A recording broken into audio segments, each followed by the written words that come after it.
Rappelez-vous, protéger son système d'information permet d'éviter les conséquences ravageuses d'une cyberattaque.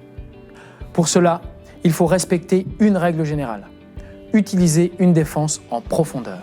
Qu'est-ce que la défense en profondeur? C'est un terme emprunté à une technique militaire destinée à retarder l'ennemi.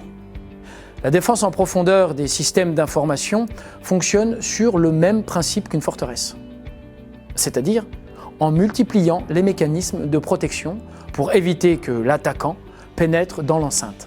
Elle consiste à exploiter plusieurs techniques de sécurité afin de réduire le risque lorsqu'un composant particulier de sécurité est compromis ou défaillant. Le principe de défense en profondeur revient donc à sécuriser chaque sous-ensemble du système d'information.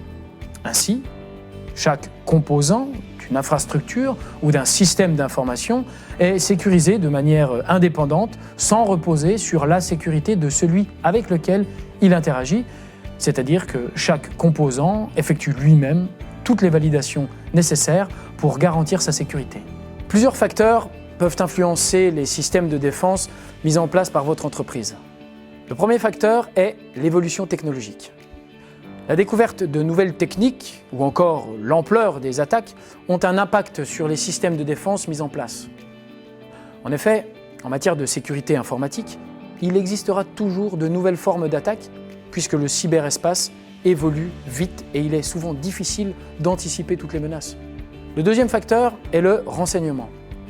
Tout comme les actions militaires, la veille technologique sur les nouveaux produits, les attaques ou les menaces va permettre d'anticiper les malveillances en confirmant ou infirmant les hypothèses et ainsi éviter l'effet de surprise. Le troisième facteur est l'interaction entre les différentes lignes de défense, c'est-à-dire entre les différentes mesures de sécurité mises en place. Ces mesures peuvent être organisationnelles, techniques ou humaines. En effet, comme évoqué précédemment, chaque composant doit être sécurisé, mais il est important de souligner que cette sécurité doit également être considérée dans un ensemble cohérent permettant de faire face aux menaces. Pour résumer, pour qu'il y ait défense en profondeur, il faut au minimum plusieurs lignes de défense indépendantes, dans le sens où chacune est capable de se défendre seule contre des attaques. Ensuite, il est nécessaire que ces lignes de défense coopèrent entre elles. En effet, aucune solution n'est totalement fiable.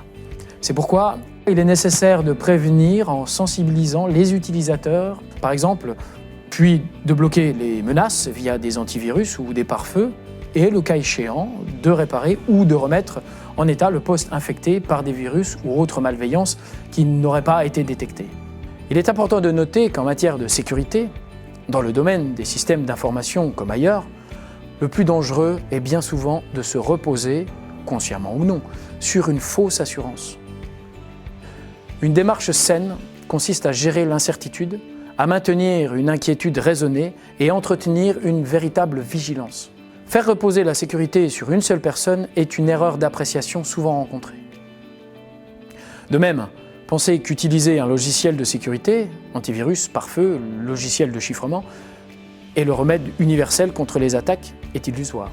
Afin de se protéger contre la plupart des attaques informatiques, il est nécessaire de respecter plusieurs règles.